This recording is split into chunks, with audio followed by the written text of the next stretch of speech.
예수, 그를 믿는 자들의 부활로서의 예수의 부활. 예수님께서는 만인을 위해서 부활을 하셨지만 아무나 부활을 하는 건 아닙니다. 예수를 믿는 자, 예수 그리스도의 부활을 믿는 자만이 부활을 하게 되어 있어요. 그래서 오늘 본문에 아까 내가 이것을 믿느냐 우리에게 묻는 거예요. 아멘 하고 받아들이고 그 부활을 현실적으로 내가 받아들일 때만이 그가 부활하는 것이지 지식으로 그냥 머리로 알고 있는 게 아닙니다.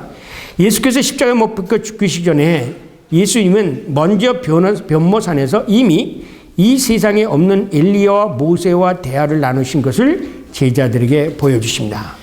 여러분이 성경을 이렇게 읽어보시면 이런 것을 발견할 수 있습니다. 하나님이 무슨 것을 제자들에게 명령하실 때나 그럴 때 먼저 명령하지 않고 이 명령을 받아들이거나 말씀을 믿을 수 있는 증거를 먼저 보여주신 다음에 하나님이 명령하십니다.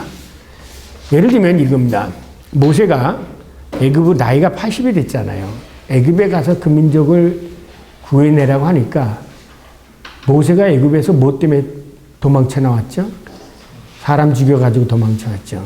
그러니까 인간적으로 생각했는데 거기 가다가 또 잡혀가지고 죽으면 어떻게 되나. 근데 하나님은 가라고 하셨죠. 두렵고 떨리니까 모세가 뭐랍니까? 내가 나이가 몇인데 하나님 내가 말이 둔해서 자꾸 피하죠. 그러니까 하나님은 뭘 보여주셔? 너 지팡이 땡겨봐라. 던져봐라. 뭐하냐? 집어봐라. 변화되죠. 내가 너와 함께한다. 하나님이 우리들에게 사명을 주실 때는 그냥 먼저 주는 게 아니라 이 사명을 받아들일 수 있는 증거 그리고 그 사명에 대한 하나님 편에서의 어떤 확신 같은 것을 우리들에게 먼저 보여주십니다. 그리고 나서 파송하세요. 이게 하나님이 하시는 일이에요. 그러니까 예수님께서 부활을 얘기하기 전에 먼저 변화선에서 이미 세상을 떠난 엘리야와 모세를 만나게 보여주시지 않습니까? 그리고 나서 마태, 마가, 누가, 요한 4개의 복음서에서 똑같이 3번씩 예수님께서 뭐라고 얘기하시냐면 내가 죽을 것이다. 많은 사람들에게 넘겨주어 십자가 못 박혀 줄 것이고 3일 만에 살아나리라. 그것도 3번, 3번씩 똑같은 얘기로 제자들에게 얘기합니다. 근데 일반적으로 이 요한복음은 요한신학이라고 학교에서 외치면 요한신학이라고 공관복음과 요한신학이 달라요. 그래서 요한복음에 없는 것이 여기는 있고 여기에 있는 것이 요한복음에 없고 이렇게 공관복음. 그런데 이 이야기, 변화산에 대한 이야기와 예수님이 그 순환고지, 이거 순환고지라고 그러죠. 이 순환고지에 가는 것은 4 복음서가 똑같이 다 동일하게 나타납니다. 그것은 무엇을 얘기하느냐? 예수님께서 살아계실 때 모든 사람들에게 명백하게 다 알려진 사실로서 예수 그리스도의 변화산의 문제와 3번에 걸친 순환고지가 알려져 있었다는 거예요. 명백하게 많은 사람들이 이미 부인할 수 없을 정도로 명백한 사실로 전달되어졌다는 것입니다. 그래서 그때 예수님은 자기를 뭐라고 표현을 하냐면 인자가 랍니다. 내가 그러지 않고요. 인자가란 말입니다. 그 인자라는 말이 무슨 뜻입니까? 그냥 단어의 뜻은 사람의 아들이에요. 그러나 신학적인 인자라는 의미는 최초의 인간 아담, 그죠? 아담이 안트로포스 아담, 프로토 안트로포스 아담 같이 마지막 아담, 에스카톤 아담, 안트로포스 아담, 마지막 아담처럼 3인칭 단수이면서 총칭 명칭이 인자라는 거예요. 이 총칭 명칭은 아담과 같이 모든 인간, 세상에 육신을 입고 태어난 모든 인간이 죽는다라는 거죠. 로마서에서 사도 바울이 아담 한 사람으로 말미암아 모든 범죄가 왔다는 것처럼 한 사람 마지막 아담 예수 그리스도로 인해서 생명을 우리들에게 줬다는 것처럼 이 예수 그리스도의 한 분의 죽음으로 모든 인간이 죽는다는 거예요. 그래서 전 시간에 얘기했죠. 전인의 죽음, 전적인 죽음, 영혼육의 전인의 죽음, 영혼육의 전인의 부활 얘기한 것처럼 예수님이 자기를 인자로 지칭했던 것은 모든 사람이 전인이 죽고 전인이 산다는 것을 미리 말씀하십니다. 이런 점에서 예수의 죽음은 우리와 같은 영혼 육 전인의 죽음이라는 것을 알 수가 있습니다. 동시에 그를 믿는 모든 자를 위한 대속의 죽음이라는 것을 알 수 있습니다. 이 대속의 죽음이기 때문에 내가 부활할 수 있는 거예요. 아시겠습니까? 예수께서 부활하신 것처럼 모든 죄값을 치렀고 예수 그 죄값을 치른 결과가 예수님이 부활한 것처럼 내가 예수님과 함께 죽었어요. 그걸 사도 바울이 어디서 얘기했습니까? 로마서 6장에서 얘기했죠. 세리를 담으러 우리가 예수 그리스도 함께 죽었고 그와 같이 살았다. 산자로 여기라 한 것처럼 그가 부활했다는 것은 나도 같이 부활했다는 거예요. 그 대표성. 그래서 각주의 1번을 보면 이제 여기서 사람들은 이제 이런 신학적 질문을 던집니다. 무슨 의미는? 여기서 혹자는 참신이며 동시에 참인간이라면 십자가에 죽은 것은 인간인가 아니면 하나님인가 질문을 던질 것입니다. 이게 이제 삼일초론에 관계되는 거 하나님의 양성론에 관계되는 사람 이런 질문이에요. 그러나 이 질문은 예수의 신성과 인성을 헬라적 인지 구조에 따라서 존재론적으로 이해하기 때문에 던지는 질문이다. 그러나 히브리적 인지 구조에 의하면 존재 또는 신분을 존재론적으로 규정하지 않고 기능적 혹은 현실적으로 규정한다. 그래서 세례 요한이 제자들을 보내어 예수께 오실 리가 당신입니까? 우리가 다른 일을 기다리오리까? 라고 물었을 때 예수께서 곧바로 내가 그다 이렇게 존재론적으로 말하지 않아요. 대답하지 않고 너희가 가서 듣고 보는 것을 요한에게 아뢰라. 맹인이 보며 못 걷는 사람이 걸으며 나병 환자가 깨끗함을 받으며 못 듣는 자가 들으며 죽은 자가 살아나며 가난한 자에게 복음이 전파된다고 하라. 그럼 이게 무슨 뜻일까요? 이게 무슨 뜻일까요? 이것은 이 사람이 진짜 메시아냐 아니냐라고 하는 것은 그 사람이 메시아적인 행동을 하면 메시아고 메시아라고는 말을 하는데 메시아적인 행동을 못하면 이거는 메시아가 아니라는 거예요. 제가 여기서 너무 많이 사용해서 여러분 알고 계신 분이죠. 바가지 비유. 바가지 비유 아시죠? 네. 똑같은 바가지를 가지고 뭘 풀면 똥을 풀면 똥바가지고 물을 풀면 물바가지예요. 존재론적으로는 이 사람이 바가지는 거는 본질은 똑같죠.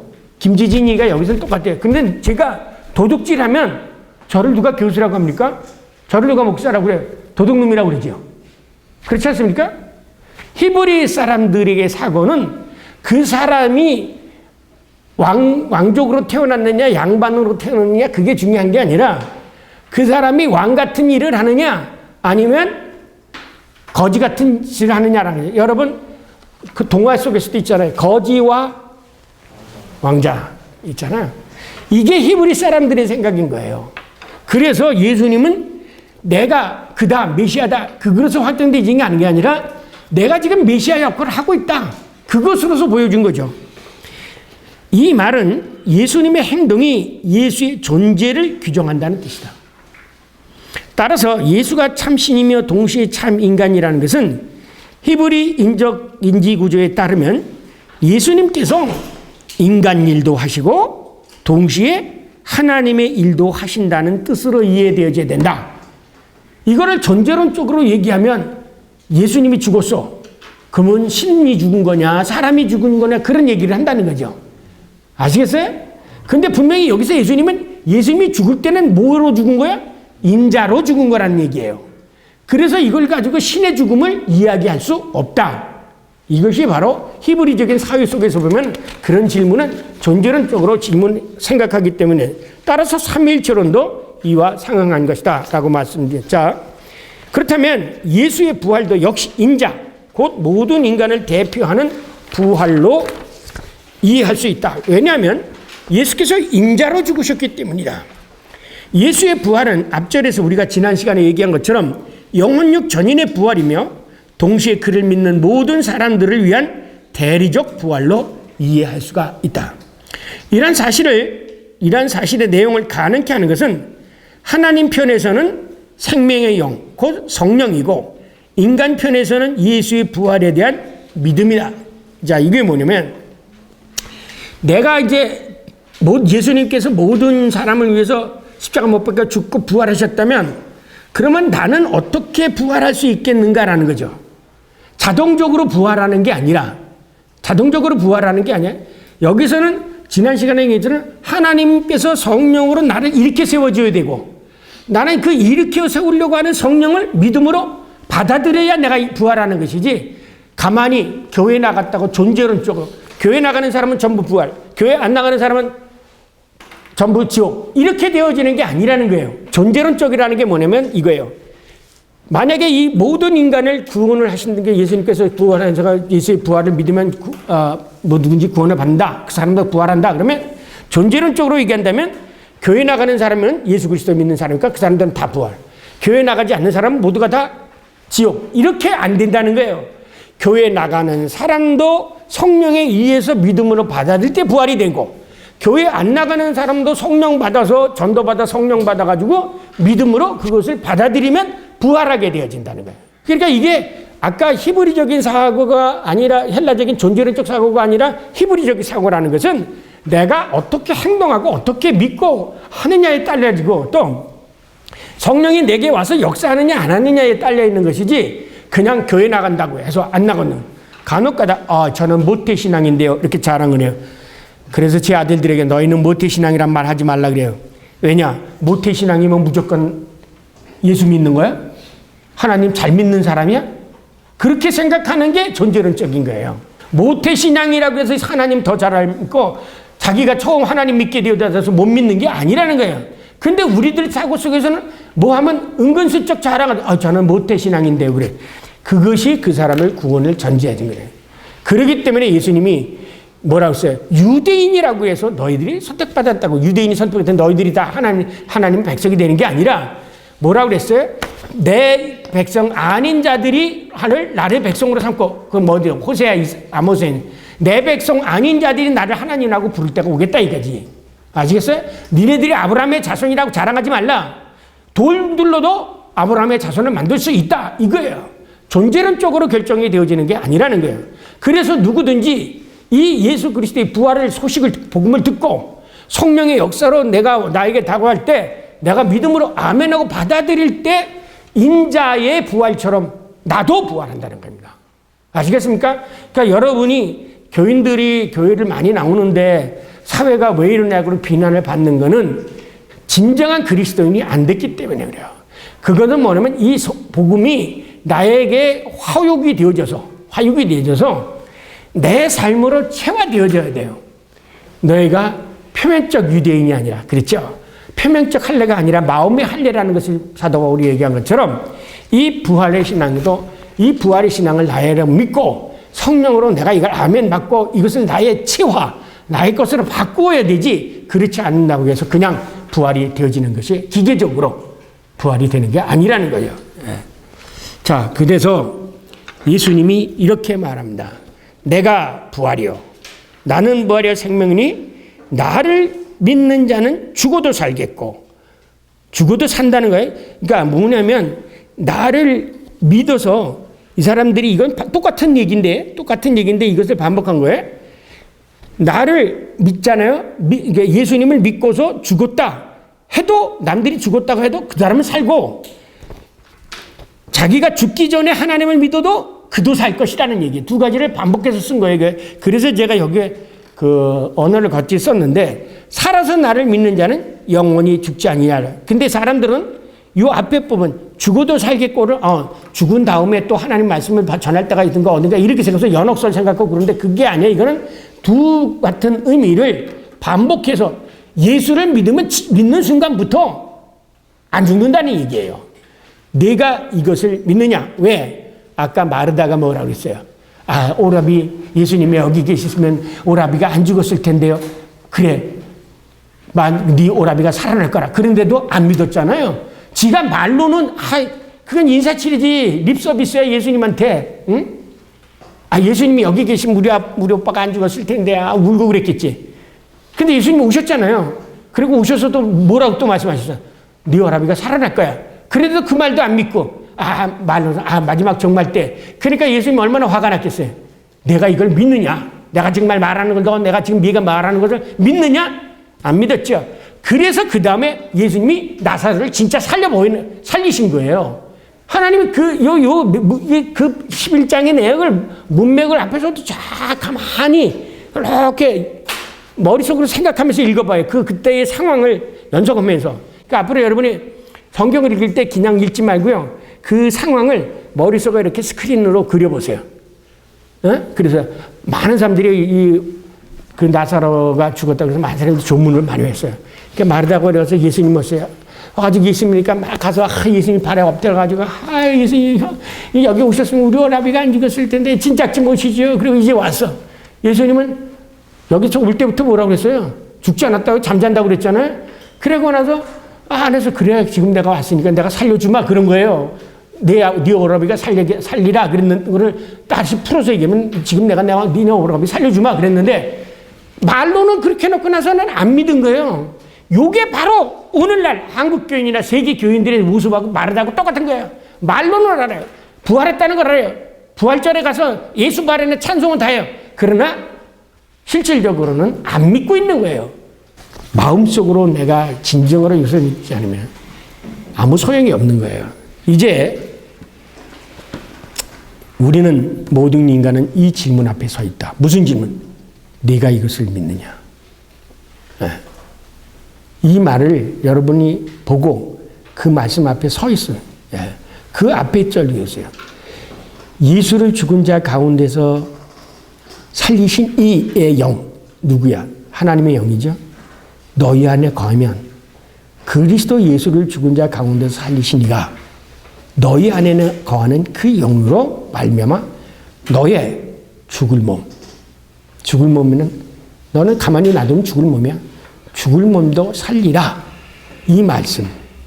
나는 부활이요 생명이 나를 믿는 자는 죽어도 살겠고 무릇 살아서 나를 믿는 자는 영원히 죽지 아니하리라.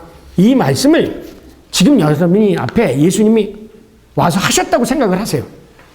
그리고 그 말씀을 여러분이 지금 어떻게 내가 받아들일 건가? 이걸 믿고 받아들일 건가? 이걸 생각해 보라는 거예요. 내가 그 앞에 지금 서 있는 거예요. 실전적으로. 이때 나는 어떻게 대답할 것인가? 그 대답이 바로 나의 신앙이에요. 그 신앙에 따라서 내가 예수처럼 부활할 것인가?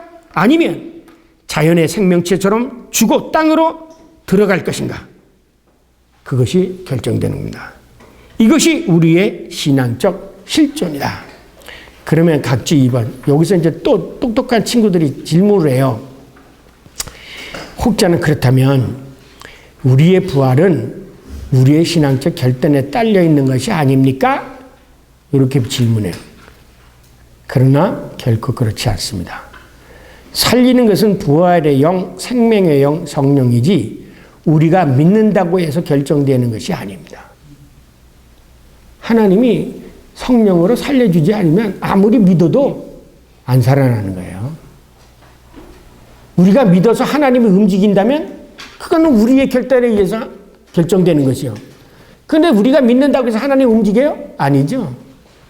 하나님이 살리시느냐 안 살리느냐라고 하는 것을 네가 받아들이느냐. 하나님은 살리고 싶은데 네가 살고 싶으면 받고 네가 죽고 싶으면 안 받아들이는 것은 결정은 너에게 하지만 생명 결과적으로 살리고 안 살리는 것은 하나님에게 달려있는 것이지 우리들에게 달려있는 것이 아니에요. 그런데 자유주의 신학자나 실존주의 철학자들은 특히 불트만 같은 여기서는 실존적 결단을 요구하죠. 즉 우리의 신앙의 결단에서 따라서 성령이 활동하는 것, 움직이는 것이 아니라 이미 이루어 놓으신 인자를 통해서 부활한 그 이루어 놓으신 그 인자의 부활을 우리가 믿음의 결단으로 받아들이는 것뿐입니다. 그리고 우리의 믿음도 하나님의 말씀, 곧 부활에 대한 복음을 듣지 않으면 그 믿음조차도 생기지 않는다. 왜? 믿음은 들음에서 나며 들음은 그리스도의 말씀으로부터 나기 때문입니다. 그러니까는 내가 무슨 결단하고 해서 하나님 부활에 대한 소식도 듣지 않았고 내가 결단한다고 해서 이게 무슨 부활이 되는 게 결코 아닙니다. 인간의 결단 속에 속한 것이 아닙니다. 이것을 아시기 바랍니다. 자, 부활의 은혜는 믿지 않는 자들, 아니 하나님을 찾지도 않고 오히려 거부하는 자들에게까지 미치는 값싼 은혜가 아닙니다. 그럼에도 불구하고 우리는 조심스럽게 하나님의 은혜의 절대성을 거부해서도 안 됩니다. 즉 모세에게 이르시되 내가 긍휼히 여길 자를 긍휼히 여기고 불쌍히 여길 자를 불쌍히 여긴다. 예를 들면 하나님이 믿지 않는 사람들까지라도 믿게 해서 그들을 구원한다고 한다면 그것까지 우리가 무슨 왈가하고 하나님 왜 그럽니까? 그렇게 말할 수가 없다는 거예요. 그걸 어디서 할 수 있으면 예수님이 부활했죠. 부활하셔가지고 모세 베드로에게 나타났어요. 베드로에게 나타나서 베드로에게 물었죠. 네가 날 사랑하느냐? 예. 진짜? 예. 너 정말 날 사랑해? 그러니까 그다음부터 마음이 찔렸죠. 그래가지고 에이 주님이 다 아시면서 그리고 나서 예수님 뭐랍니까? 이제는 네가 원하는 대로 가지 않고 원치 않는 대로 띠뛰고 갈 거다. 그러니까 배란간에 어떻게 되냐? 선생님 쟤는 어떻게 되나요? 누구를 가르치면서? 요한을 가르치면서. 그때 예수님이 뭐래요? 야 이놈아 내가 올 때까지 살려도 너하고 무슨 상관이야? 신앙은 나와 하나님과의 관계지 남하고 비교하고 계세요. 사람이요 불만이 생기고 교만이 생기는 것은 어디서부터 시작되는 줄 아세요? 다른 사람하고 비교하는 데서부터 생기는 거예요. 비교하는 데서. 절대 비교하지 마. 하나님은 나에게 주신 게 한 달란트면 한 달란트 가지고 계산하시지 5달란트 가지고 계산한 분이 아니에요. 그러니까 여러분 그렇게 생각하지 마시고 그래서 하나님의 절대성과 이거에 대해서는 왈가할 필요가 없다. 그 다음 히브리서는 믿음이 없이는 하나님을 기쁘게 하시지 못하니 하나님께 나가냐는 반드시 그가 계신 것과 또한 그가 자기를 찾는 자에게 상 주시는 이심을 믿어야 할지니라. 선하니 그렇다.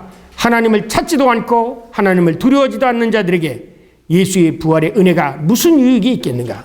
그러한 자들은 하나님의 은혜 자체를 거부하는 자들이라. 또한 스스로 하나님에 의해서 선택된 자라고 하면서 특히 칼빈주의에 하나님의 말씀대로 살지도 않고 살아가려고 하지도 않고 과연 그런 사람에게서 하나님께서 선택하셨다는 것이 무슨 의미가 있을까? 스스로 선택된 백성이라 자부하던 이스라엘 백성이 예수 그리스도를 거부했다면 그들은 과연 하나님께서 선택하였다고 이해할 수 있겠는가? 그러므로 예수의 부활이 나의 부활이 되는 것은 우리의 단독적인 신앙의 결단에 의해서 성취되는 것이 아니라 예수의 부활을 믿는 자에게 실현시키는 성령의 역사를 믿음으로 받아들임으로써 성취되는 것이다. 예수 부활의 은혜가 먼저 성령으로 주어지지 않으면 아무리 받고자 하는 인간의 욕망이 있어도 은혜를 받을 수가 없다. 즉 하나님의 은혜는 인간의 욕망에 좌우되지 않는다. 성경에 나타나는 단 하나의 사건, 네가 나를 사랑한 것이 아니라 내가 너를 먼저 선택하고 네가 나를 선택한 것이 아니라 내가 먼저 선택한. 성경에 나타나는 가장 핵심적 사상 중에 하나가 뭐냐면 이건 바르트가 주장하는 고테스 스브리니테스 악트, 하나님의 주도권적인 행위. 하나님의 주도권. 하나님의 주도권. 모든 것을 우리가 해서 하나님의 은혜를 받는 건 이건 뭐예요? 이거는 종교예요. 도우트데스. 그러나 우리는 하나님께서 먼저 사랑했기 때문에 감사해서 하나님께 영광을 돌리는 거예요. 아시겠어요? 하나님이 먼저 주지도 않고 우리 보러 바치라고 얘기하지 않아요. 은혜를 그리고서 뭐라고 했습니까? 내가 가진 것 중에 하나님께 받지 아니한 것이 뭐냐? 그렇죠. 우리는 모두가 다 태어날 때 적신으로 태어나서 적신 가기만 해요. 이것이 우리들의 인생입니다. 그 이하의 내용은 여러분이 집에 가셔서 다른 게 아니에요. 아까 얘기한 것처럼 이 부활을 내 것으로 내가 받아들일 수 있도록 자기 자신에게 스스로 질문을 해보시라는 거예요. 하나하나 읽어가면서 여러분에게 질문을. 뭐 제가 여러분에게 이걸 읽으면서 이렇게 하십시오 해서 되는 것도 아니고, 그렇죠? 여러분이 그거를 그냥 읽으심으로 자기에게 그 부활신앙, 지금까지 배웠던 그 부활신앙 앞에 자기가 서서 내가 정말 한 가지만 생각해보세요. 내가 예수를 부활을 믿냐? 나한테 물어보세요. 나한테. 믿느냐? 그러면 넌 어떻게 살아야 되지? 남은 인생 어떻게 살아야 되지? 네가 가지고 있는 문제, 부활하신 나 믿는다면 어떻게 해야 되지? 그러니까 모든 행동과 생각과 판단과 이 모든 것을 할 때 예수의 부활과 나의 부활을 생각하면서, 다시 말해서 마지막 심판과 이 모든 것을 내가 죽음 이후의 생각을 생각하면서 거기에 기준을 맞춰서 생각하는 거예요. 루터가 네가 무엇을 생각하고 말하고 행동할 때 이것이 하나님이 기뻐하시는 것인가 아닌가를 먼저 생각하라. 이것이 루터의 그래서 제가 하다못해 다른 사람한테 가서 심지어 다른 사람에게 선물을 줄 때 내가 이 선물을 저 사람에게 자존심을 상하게 하는 것이 아닌가, 혹은 이것이 내가 하는 것이 진짜 감사함으로 하는 건가, 아니면 내가 왜 감사함으로 하지 않는 것은 전부 뭐야? 뇌물이에요, 뇌물. 뇌물인가? 선생님한테 내가 감사하는데 그 감사를 해서 내가 점수 잘 주라고 하는 건가? 이 모든 것들이 이것을 하나님이 어떻게 생각할까라는 것을 먼저 생각하고 행동하라는 거예요. 이게 루터의 윤리예요. 루터가 가르쳐준 윤리예요. 이게 사실은 기독교의 윤리죠. 여기에다가 여러분 하는 내가 무엇을 생각하고 무엇을 행동할 때 예수 그리스도의 부활, 죽음 이후의 세계가 있다는 것을 생각하라. 그래서 이 페이퍼의 마지막 결론을 그것만 읽고 마치겠습니다. 라틴어로 같이 읽겠습니다. 메멘토 모리 메멘토 도미니. 시작. 메멘토 모리 메멘토 도미니. 이 뭐냐? 주님을 죽는다는 것을 생각하라. 그리고 주님을 생각하라. 이거예요. 여러분들이 이 강의를 듣고 전체적인 것을 질문을 하시고, 그 영혼육의 전인적인 죽음이라는 그것을 들었을 때, 부활할 때까지 그러면은 그 전인적인 영혼육의 죽음은 어디에 지금 머물러 있는지 그런 것이 궁금했는데, 왜냐면은 그 누가복음 16장에 부자가 가브란의 품에 있는 나사로를 그 어떤 돕는 것 같은. 그렇죠. 그래서 그런 개념하고요. 그래서 그렇다면은 혼이나 영이 분명히 몸에 부활 전에 어딘가에 있다는, 아니면 또 한편 강도가 내일 네가 나와 함께 낙원에 있을 거라고 얘기했던 그런 것도 우리가 연관돼서. 그렇죠. 다. 영혼들의 죽음이 전인 죽음이라는 것이 약간 좀 이해가 저는 좀 어려워서요. 네. 우리가 성경에서 죽음을 얘기할 때는 생물학적 죽음을 얘기하지 않거든요. 그러니까 성경에서 죽음을 얘기할 때는 생물학적 플러스 포함해가지고 영혼, 그리고 사실 죽음을 평가하는 더 엑사테, 더 명확하게 얘기하면 하나님의 영이 없는 사람이 죽은 사람이에요. 영이 없는 사람이. 그래서 이 사람이 죽어서 하나님을 떠났잖아요. 그러니까 부자가 나사로가 영이 있는 거냐 안 있는 거냐. 만약에 영이 있으면 아까 얘기한 것처럼 살아서 나를 믿는 자는 영원히 죽지 아니하리라 한 거죠. 그렇게 간 거겠죠. 이제 이게 편의상 그렇게 생각해요. 여기가 죽음이라고 생각해요. 근데 내가 여기서 예수를 믿었어. 그러면 여기서부터 이미 부활한 거예요. 다시 살아난 거예요. 네가 살아서 나를 믿으면 영원히 죽지 아니하리라 그랬잖아요. 계속 살아난 거예요. 그러면 나사로가 여기 있으면 이는 이미 나사로가 여기 부활해서 우리의 개념으로 여기서 있겠죠. 그런데 문제는 나사로는 있는데 뭐가 있었어요? 여기에 하나님의 영이 있었죠. 그러나 부자는 어디 갔을까요? 뭐가 없어? 여기 없는 거죠. 이거 죽은 거예요, 죽은 거예요. 그러니까 여기서도 마찬가지야. 우리가 살아있을 때도 몸이 있는데 영이 없어. 그러면 이건 죽은 거예요. 그래서 죽은 자로 하여금 죽은 자로 장사하고 너를 나를 따르라 그랬잖아요. 마태복음에 예수님이 따라올 때 이제 오병이어를 기적을 베푸고 그러니까 이제 예수님 따라다니면 먹고 사는 거 해결이 되겠구나라고 쫓아오는데, 예수님이 뭐랍니까? 나는 머리 들 것도 없고 배 영혼은 굴이 있지만 그런 것도 없다 그러니까 아버지한테 인사드리고 가겠다 그랬잖아. 그러니까는 죽은 자로 장사케 하고 너는 따르라 그래요. 이거 똑같은 현상이 있었어요. 엘리야가 엘리사를 부르죠. 엘리사를 부르니까 엘리사가 뭐라고 그래요? 아버지한테 가서 뭐 하겠다고 그래서. 그러니까 그냥 가겠다고 하니까 그 자리에서 그 소 잡아가지고 그 소리 결의하는 나무로 살아가지고 나눠주고 엘리야를 따르잖아요. 그래서 7배 능력을 더 받잖아요. 그런 것처럼 하나님 같이 하는, 영이 같이 했을 때 죽은 거 살아 있는 거고, 영이 없으면 이건 죽은 거라는 거예요. 그러니까 여기하고 문제가 틀릴 게 없어요. 여기서 이미 똑같은 거예요. 그러면 부자는 뭐냐? 여기 속에서도 뭐야? 하나님이 없었죠. 여기서도 죽은 거예요. 그러니까 성경에서 얘기하는 죽음과 삶의 기준을 어디서 보냐? 하나님의 영이 있느냐, 하나님의 성령이 같이 하느냐, 안 하느냐를 그치는 거죠. 우리가 교회 나가는 사람들 중에서도 살았다 하는 이름은 가졌지만 죽은 자가 있고요. 다른 사람은 저 사람은 일찍 죽었어. 그래도 그 사람은 살은 사람이 있고 그런 거죠. 이해가 되셨어요? 그러면 전인적인 죽음, 우리는 죽어도 죽은 게 아니라고 표현을 하는 게 맞는 거네요. 안 죽고, 그래서 이제 그거를 잠이라고 얘기했죠. 수면. 그래서 이제 칼뱅이나 모르는 건 수면론이 나와요. 그러니까 신학자들은 그것을 자기 나름대로 해석해서 명을 거죠. 그래서 성경에는 뭐냐면 예수님이 말씀하신 것에 따른다면 이것은 잠자는 거라고 그랬죠. 이거 죽음이라고 그러고, 바르트 같은 경우는 이 죽음을 이 세상에서 저 세상으로 넘어가는 문턱이다 그렇게 얘기했죠. 죽음이라고 얘기하지 표현하진 않아요. 비슷한 지금 네.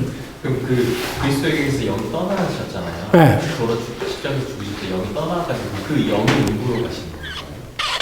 아니 죽은 거죠. 그 영을 없어진 거예요. 이게 아까 왜 자꾸 예수 그리스도 그렇게 생각하면 그게 예수 그리스도가 영원 불멸설이 된다니까. 예수님도 죽어서 영이 떠난 거죠. 그래서 성령으로 예수를 다시 일으켜 세웠다고 그랬잖아요. 그 음부설이 있잖아요. 네. 그건 어떤 의미로? 그거는 신학자들이 그렇게 해석을 한 거죠. 예수님이 죽어서 예수님도 죽은 것 자체는 음부로 내려간 거예요. 죽었다고 하는 것은 음부로 다 내려간 거예요. 음부로 표현한 거죠. 성경에서 죽음이라는 것을 헬라 사람들은 음부로 내갔다, 혹은 무덤으로 내려갔다 이렇게 표현한 거죠. 그러나 죽음이라는 것이 예수님도 영이 떠났잖아요. 죽었어요. 예수가 죽지 않았으면 예수님은 겉 60만 후였다 영혼은 살아있는 것으로 하면 영혼 불멸이 되는 거죠. 그 영혼을 어떤 소멸의 개념으로 봐야 되나요? 죽음이라는 것이? 영혼도 다 임했다가 떠났다 할 수 있죠. 그렇잖아요? 여러분 성령이 왜 임해? 마가의 작품에 임했잖아요. 각 사람에게. 성령이 우리들에게 임하는 거예요. 우리가 간이 무슨 소지품처럼 가지고 다니는 게 아니에요. 몸에. 그래서 그걸 존재론적으로 해석하는 거예요. 그거는. 영을 내가 몸 안에 품고 다니는 것처럼 생각하면 이건 존재론적인 거예요. 영은 그래서 바람이라고 그랬잖아요. 확 바람이 들었다. 영이 들어왔다. 사울이 얼마나 성령이 임해가지고 예언자 가운데 한 사람이었어요. 근데 악령이 사로잡히잖아요. 그래서 바울을 다윗도 죽이려고 창 가지고 그러고요. 그래서 우리들은 언제든지 이 영적 싸움이라고 그러잖아요. 성령에 의해서 사로잡힘을 당해야 되는데 사탄이 자꾸 우리 나를 사로잡으려고 해요. 나를 지배하려고 한다니까요. 이걸 물리쳐야 되잖아요. 성령으로. 내가 이 사탄이 나를 잡으려고 할 때 거기에 매몰려지면 내 사탄아가 너가 돼가지고 사탄이 시키는 대로 하는 거예요. 그래서 루터가 뭐라고 얘기하냐면 내가 마부가 있는데 그 마부에 그 천사가 타고 있느냐 아니면 사탄이 타고 있느냐. 나를 내 로마서 7장에 있는 것처럼 나를 성령이 지배, 내 안에 성령이 있을 때는 나를 선한 길로 인도하고 내 안에 악령이 있어가지고 살아버리면 내가 악인이 되어서 사람도 죽이고 시기 질투도 하고 그렇게 되어진다는 거예요. 그러면 악령이 거한 사람은 이 사람 죽은 거죠. 성령이 없으니까. 그러니까 예수 그리스도의 영이 1차적으로 떠난 것 자체가 죽음을 나타내는 건데 그 영이 죽었다라는 것 자체가 예수의 영이 죽었다라는 것 자체가 그 영이 어떤 지금 자꾸 그 머릿속에 뭐냐면 영은 죽지 않는다라고 생각하기 때문에 그래요. 그러니까 영은 죽지 않는다고 생각하는 것은 헬라의 영혼 불멸설이라니까 철학적. 영도 그래서 아까 그랬잖아요. 너희가 몸만 죽일 뿐만 아니라 내 영혼과 몸을 함께 죽이는 자를 두려워라고 그랬잖아요. 아시겠어요? 영이 죽은 게 뭐야? 영이 죽은 게 악한 영이 된 거잖아요. 사탄이나 이런 것이 영이 죽은 거잖아요. 하나님의 선한 영이 아니라 악한 영이 죽은 거냐는 거예요. 근데 우리는 그래서 제가 그랬잖아요. 우리들 머릿속에는 은근슬쩍에 저거 자신이 뒤에 나온 거예요. 그 복주에, 가주에. 은근슬쩍에 뭐가 있느냐면 영혼불면적에 우리는 죽는다고 생각을 하면서 예수님에게 대해서는 영혼불멸적인 사고를 한다고. 예수님은 죽은 게 아니라 이제 신이니까 안 죽었다 이렇게 생각한다고요. 그래서 아까 얘기한 게 히브리적에서 얘기하는 신적인 것과 인간적인 것은 행위로 나타나는 것이 존재론적으로 나타나는 게 아니라는 거예요. 왜? 그러니까 이제 혼란스러운 이유가 일단은 바르트 이후의 신정통주의 입장에서는 이제 몸의 부활을 얘기를 하는데 사실상 기독교 역사에서는 그걸 영혼불멸설적으로 이해를 가지고 있는데 현재 우리가 영혼불멸설이 어떠한 입장인지를 지금 이해를 못하는 상태에서 지금 그냥 단지 영이 먼저 선지한 상태에서 육으로 오는 이런 그 철학적인 것을 부정하는 것이지 결국은 영과 육이 하나, 원래 영과 육으로 존재하는 상태에서 그 이후 단계는 사실상 종합이 안 된 상태이기 때문에 그래서 보통 이제 절충하려는 이제 입장을 가지고 왜냐하면 말씀하셨던 그 베드로 후서의 그 2장 같은 육으로는 죽이심을 받으셨을 때 영으로는 살리심을 얻으셨으니 이제 그런 부분을 이제 캐리스토라는 단어를 복음을 전한 것으로 볼 것이냐 선포한 것으로 볼 것이냐는 논의의 차원이 있을 수 있어도 분명히 죽은 그 3일간의 시간 동안은 사실상 뭐 유대적 시간으로 계산하든 헬라적 시간으로 계산하든 그 시간만큼은 분명히 육과 분리되어 있는 상태가 존재했다는 것을 우리가 부정할 수가 없기 때문에 영혼 분별을 따라갈 수는 없지만 그 바르트가 이후에 갖고 있는 몸의 부활에 그 영적인 차원을 조금 더 보완해야 조금 더 성서 전체가 좀 통전적으로 이해되지 않을까. 야, 저 질문하신 거, 말씀하신 것처럼 우리들이 저는 이해가 되는데 제가 설명이 부족해서 그런 건지 여러분이 제가 분명히 그렇게 얘기했는데도 질문하는 거 보면 여전히 영혼불멸적인 사고를 가지고 질문하는 거로 제가 느껴져요. 그게 왜냐면 자, 이렇게 생각하세요. 예수님께서 십자가 못 박혀 죽었어. 그러면 전이냐, 영혼, 육이야. 이 영혼은 인간하고 똑같은 영혼, 육이야. 만약에 지난 시간에도 얘기했지만 전인으로서 영혼, 육이 죽지 않았다는 거 요것만 죽었다 하면 예수의 영과 우리의 영이 다르다는 것을 얘기하는 거예요. 그렇죠? 그래서 제가 지난 시간에도 끝나고 예수에게 임한 영하고 여러분에게 임한 영하고 같은 영이에요? 다른 영이에요? 네? 같은 영이에요, 같은 영. 그래서 예수님이 뭐냐면 내가 가는 게 너희들에게 유익하다. 내가 가서 너희들에게 뒤에 뒷부분에 있어요. 파라크레토스, 돕는 자를 보내주겠다 이게요.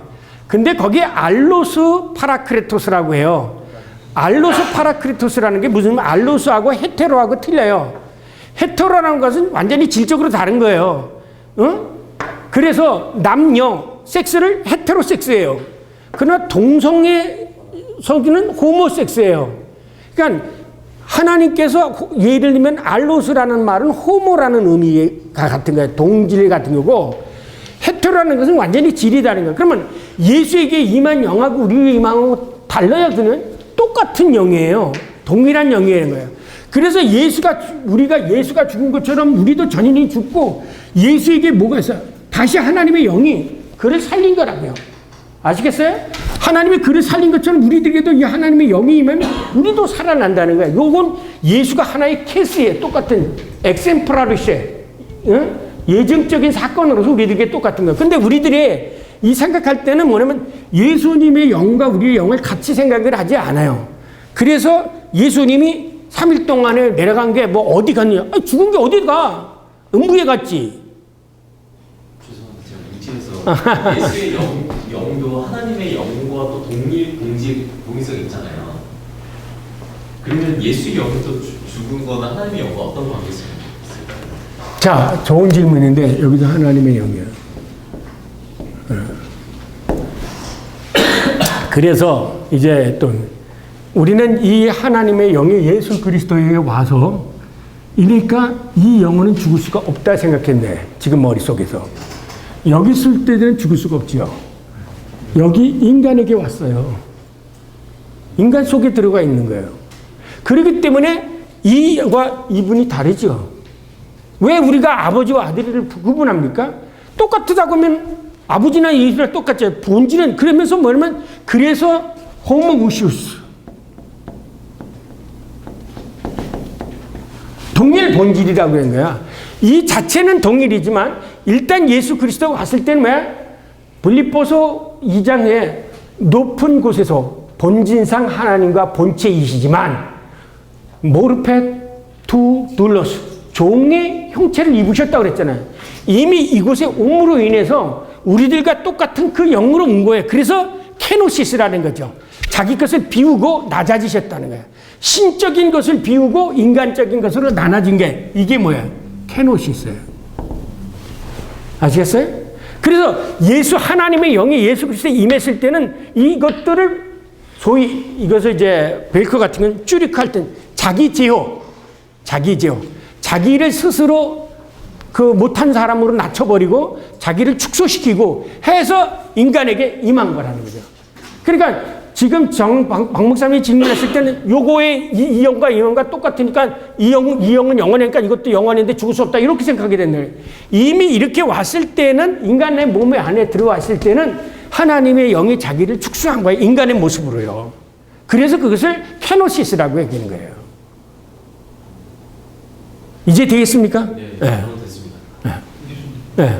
이 부분을 좀 더 구체적으로 이해가 되려면 그 중간 상태에 대해서 예를 들어서 누가복음 16장의 부자와 나사로의 경우에 그 나사로가 그 부자는 과연 어떤 상태를 말씀을 하고 있는 것인가, 그게 이제 지금 모든 차원이 다 결합되어 있는 이야기라고 볼 수 있을 것 같은데. 그러니까 이제 이 중간 상태에 대해서 얘기하는 오스카 쿨만도 얘기를 하고요.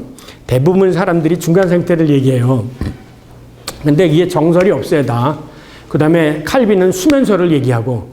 그래서 지난번에 전에도 있지만 제가 아직 거기는 안 건드렸어요. 왜 안 건드렸냐면, 그래서 아까 말씀드린 일단은 13주를 하니까 오늘 그 끝이고, 다음에 있으면 그걸, 근데 지금은 제가 이게 단말마적으로 단순하게 그냥 즉흥적으로 생각난 대로만 혹은 제가 지금까지 연구 안 하고 알아왔던 것으로밖에는 답변할 수가 없어요. 예, 그건 양해해 주시기 바랍니다. 왜냐면 이 사실은 그게 해서 13주를 짰는데 제가 수술하는 바람에 이 2주가 빠져들어서 뭐 하냐면 아까 시간의 문제.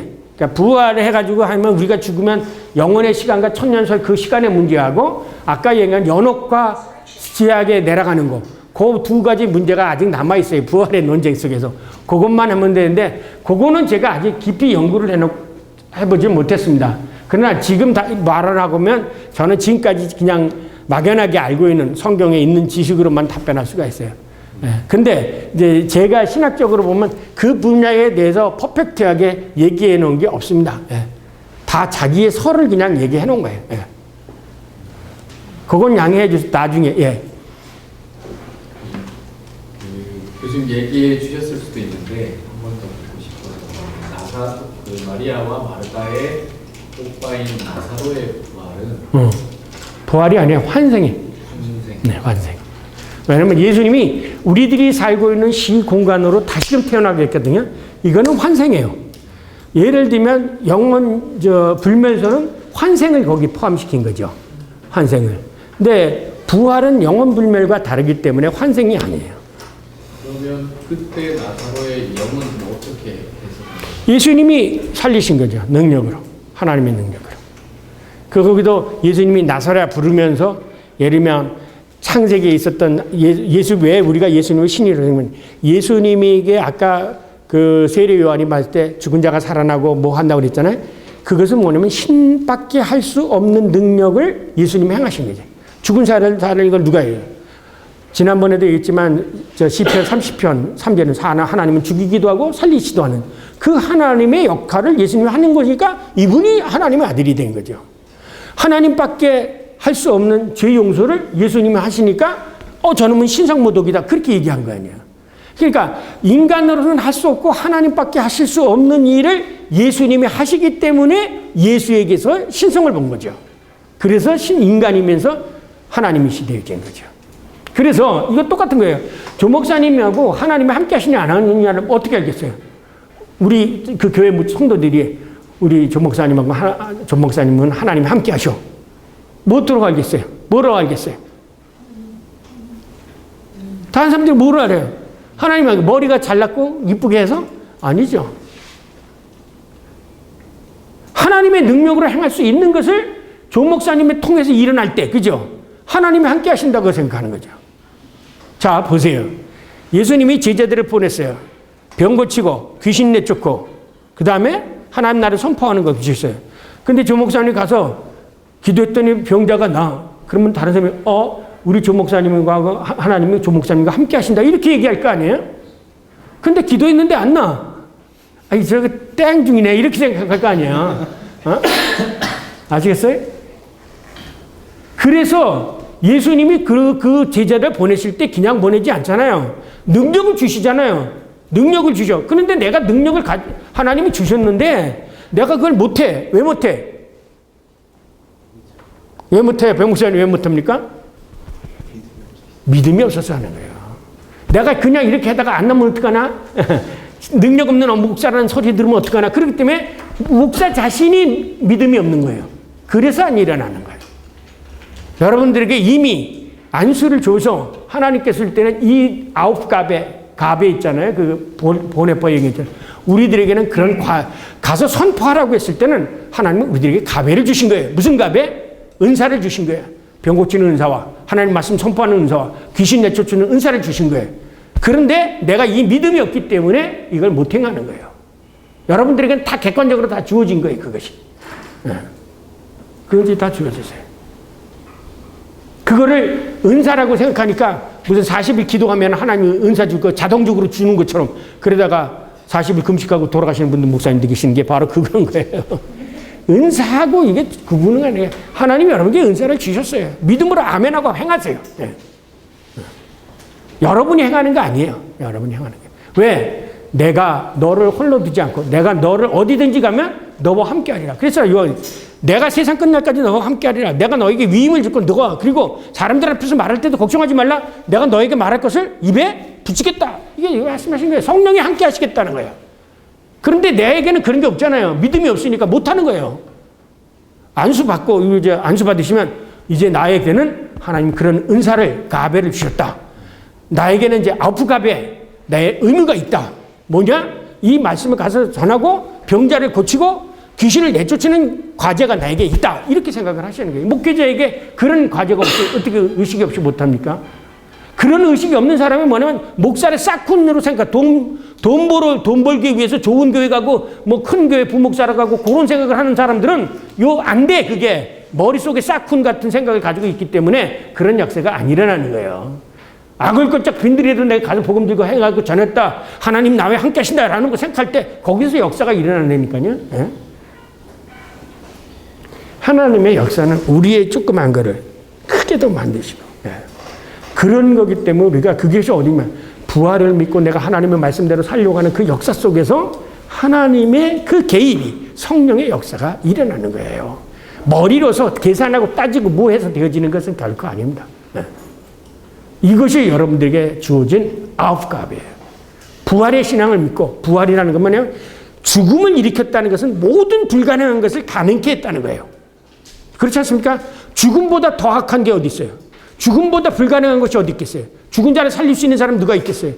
가장 불가능한 것을 가능케 한 것, 그것이 바로 부활의 역사라는 거예요. 뭘로 인해서? 하나님의 성령의 역사로 가능하게 한 거죠. 네.